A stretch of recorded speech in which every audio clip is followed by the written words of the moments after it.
కార్యక్రమాన్ని గత 5 రోజులుగా రాష్ట్ర వ్యాప్తంగా ఈ ప్రభుత్వం తీసుకున్నటువంటి కార్యక్రమంలో భాగంగా ఈరోజు వన మహోత్సవాన్ని మారుపాక క్రాస్ రోడ్ నుంచి కోనరాపేటకు వెళ్ళేటువంటి రోడ్డు వైపులా చెట్లు నాటే కార్యక్రమాన్ని ప్రారంభించడం జరిగింది. గౌరవ జిల్లా కలెక్టర్ గారు, డిఎఫ్ఓ గారు, ఆర్టీఓ గారు, ఈ ప్రాంతానికి సంబంధించినటువంటి ఎండిఓ గారు, ఎంఆర్ఓ గారు, అన్ని శాఖల అధికారులు, మహిళా సంఘాలు, అర్బన్ సంబంధించినటువంటి నాయకత్వం, మారుపాకు సంబంధించినటువంటి సహకారంతో ఈ కార్యక్రమం ఈరోజు నిర్వహించడం జరుగుతుంది. ప్రభుత్వం యొక్క లక్ష్యం ఈరోజు ఈ స్వచ్ఛదనం పచ్చదనం వల్ల పారిశుద్ధ్యాన్ని పెంపొందించడం, పరిశుభ్రతను పాటించే విధంగా ఈరోజు సీజనల్ వ్యాధులు రాకుండా చూసేటువంటి కార్యక్రమంతో పాటు ఇప్పటికీ వర్షాకాలం ప్రారంభ సందర్భంగా వన మహోత్సవం కూడా పెద్ద ఎత్తున బ్రహ్మాండంగా చేస్తున్న క్రమంలో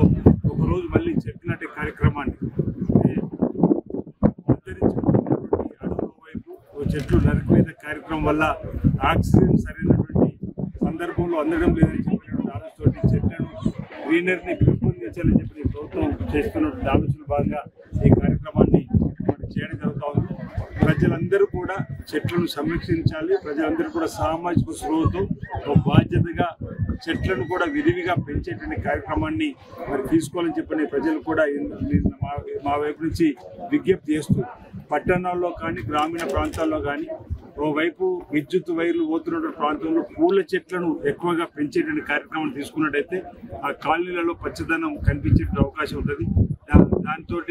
మరి ఆక్సిజన్ కూడా రావడానికి అవకాశం ఉంటుంది అనేటువంటి మాట ఈ సందర్భంగా తెలియజేస్తూ ఈ వన మహోత్సవం స్వచ్ఛదనం పచ్చదనంలో అధికారులు 5 రోజులుగా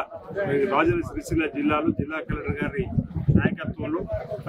అందరూ అధికారులు స్పెషల్ ఆఫీసర్లుగా కూడా అన్ని గ్రామాల్లో కూడా చక్కటి కార్యక్రమాలను స్పెషల్ డ్రైవ్ పేరిట తీసుకొని చేయడం జరుగుతుంది. రాబో రోజుల్లో కూడా ప్రజల ఆరోగ్యాన్ని కాపాడే విధంగా, ప్రజల ఆరోగ్యకు భద్రత ఇచ్చే విధంగా ఈరోజు కార్యక్రమాలు తీసుకుంటూ ముందుకు సాగుతుందని చెప్పడం మాట సందర్భంగా తెలుస్తూ ప్రజలందరూ కూడా ప్రభుత్వం చేపట్టినటువంటి ఈ కార్యక్రమాలకు మరి మీ ప్రాంతాల్లో కూడా విరివిగా